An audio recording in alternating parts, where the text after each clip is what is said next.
What's up, everybody? If you just got here, I'm going to be sharing 3 tips of things that I'm doing in preparation for going back to work. So if you're here for my vlog, I do apologize, and that's why we've got these 2 cameras so I can talk to kind of 2 people at the same time. And then throughout this short little video, I don't want to keep you guys here too long. There's always going to be 2 stories. There's always going to be 2 people. There's always 2 sides of everything. And I was of the opinion right in the beginning that we are all in this together, but we're not. We are in the storm together, but our vessels are different, and you apply that to your life as you want to. But lately I'm thinking we're not even in the same storm. And my reason for thinking that way is because it depends on your altitude. It depends on how far up you are to how much the storm affects you. If ever you flew, doesn't matter, domestic or international, that's not the point. If ever you flew, you'll realize that it could be storming at the airport when you're busy taking off. But as you climb to your cruising altitude, you find that the storm is different up there. You even get to a point where there's no longer in turbulence, and there's sunny skies.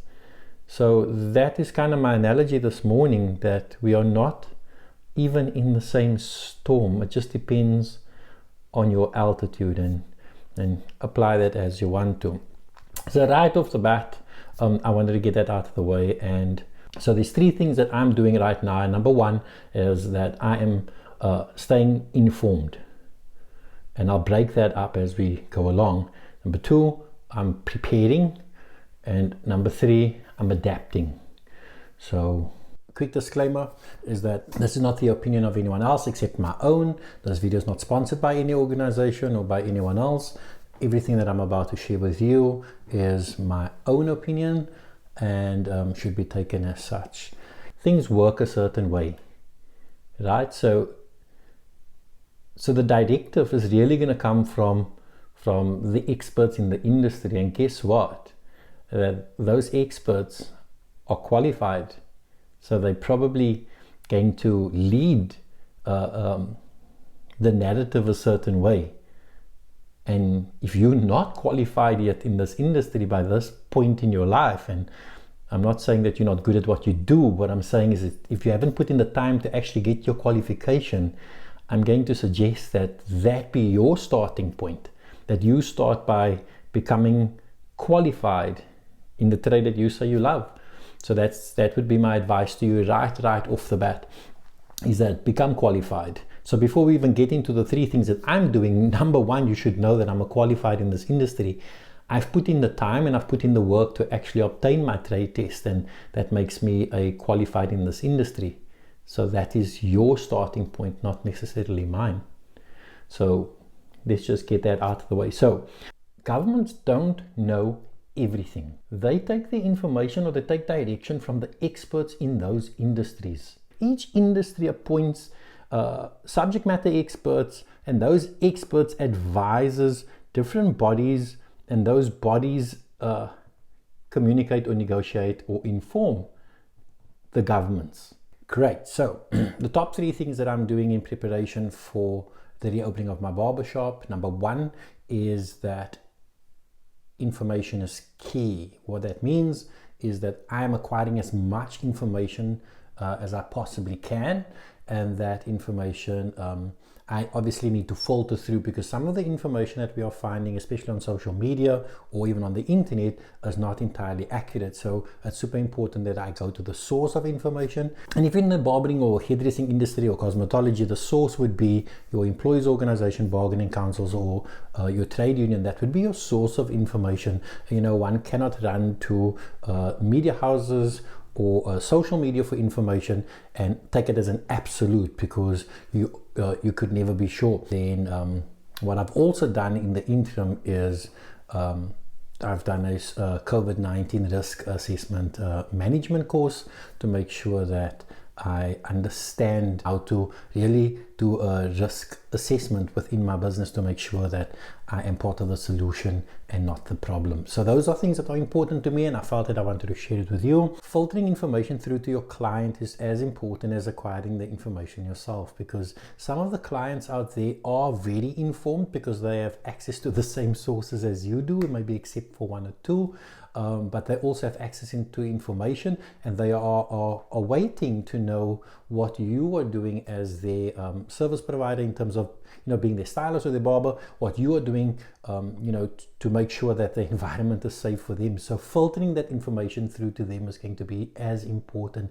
So things that you maybe want to think of, if you haven't done so already, is the communication channels between you and your clients. And for a lot of us, it's maybe just a social media page or our website or newsletters. But for some of us, it really is maybe then, just sending out those SMS notifications, or if you really don't have access to any of those things, you maybe just want to put a notice up, just informing your clients that this is what you are doing in preparation.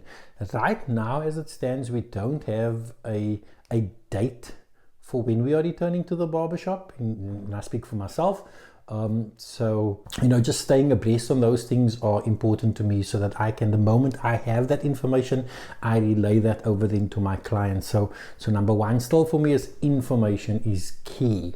Which reminds me that there is a bonus tip that I want to share. So if you're still here and you're still listening to me right after my third tip, I also have a little bonus tip, and it's not really a preparation tip, but it's an extra revenue stream that I've kind of figured out that could generate a little bit of passive income for you, because you definitely have the ability to do that. Number two for me is preparation. So while I'm not able to open doors and provide services to my clients, I can prepare my salon for the return of business. What that means to me is that making sure that my place is clean and sanitized, and make sure that every area, all the surfaces are all cleaned and sanitized, and then also making sure that when I reopen my business, my clients know exactly what is going to be expected of them when they come into my shop. So I know that there's no particular or stipulated regulation right now as to what the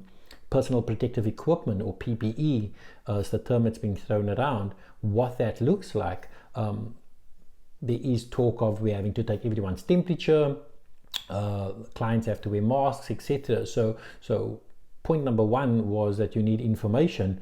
Point number two, you need to make provision that you are going to have to become comfortable with wearing a mask when seeing to clients as they come in. You're going to have to provide sanitizer for their hands and so forth, and some clients might prefer using their own, because they of the opinion that everyone touches that bottle. So that's something to factor in as well, that you might want to just look at then having small hand sanitizers that you can maybe then distribute to clients if you have the economy to do that.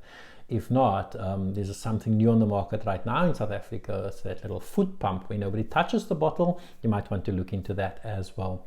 And I know it's difficult because we've been at home, so we don't have the economy to be able to kit out our shops to the extreme level that we think it should be. But as I said earlier, that there is no stipulated regulation as to what it looks like. I mean, when we look at the business that are operating right now, it's very different from each other. Some of them take temperatures as you enter, some of them don't.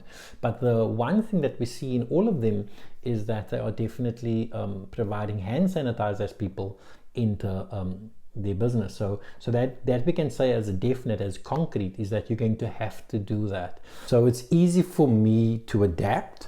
And that is my third point, is adapt. When my clients make their booking, within 24 hours of them actually coming to the store, I will then send them a notification with a survey or a few questions that they need to answer. This is just to reduce the contact time that I have with them prior to them actually coming into the shop. And the questions are the same as what you get in most businesses right now is, do you have a temperature? Have you been traveling, etc. So it's the same 5 questions that that's being asked across the board, where we are moving around. And then adapting to a cashless system is a lot easier for me to transition. I don't know what it's like for you. I've done that for a while, so I don't need to handle cash on my premises, because my clients can pay with a card or they can pay via EFT, so, or SnapScan and so forth. So you need to look at also then reducing risk, because where we are handling or touching certain objects, it's increasing risk. So these are just 3 things that I am doing to make sure that I am ready to go back to work. If this has been helpful to you, please talk to me in the comments below. Let me know if you need assistance with becoming a qualified, because I can definitely give some advice on how best to prepare your CV for that. Some of the things that I really spend time on developing. So that is one of the things, and as promised, I got that bonus tip of generating a passive income inside your shop. Right, so bonus tip, how do we do that? Is we've got a shop and we've got obviously square meterage, we've got space, and the space provides us with an opportunity to generate some more money. What does that mean? Is that over the years, I've allowed people to put things on a notice board in my shop. So what I've now done is I've put those little clip frames in, where I have 3 frames, and one of those frames are always available for rent, and I rent out space that people can advertise their business in my shop. Not indefinitely, but I'll then obviously bring it down to a specific time period where I can offer them a month, 3 months, 6 months, 12 months of advertising inside my shop. So that's just one small way of you generating passive income with a space you already have in your shop. If this has been helpful to you, let me know in the comments, and I thank you.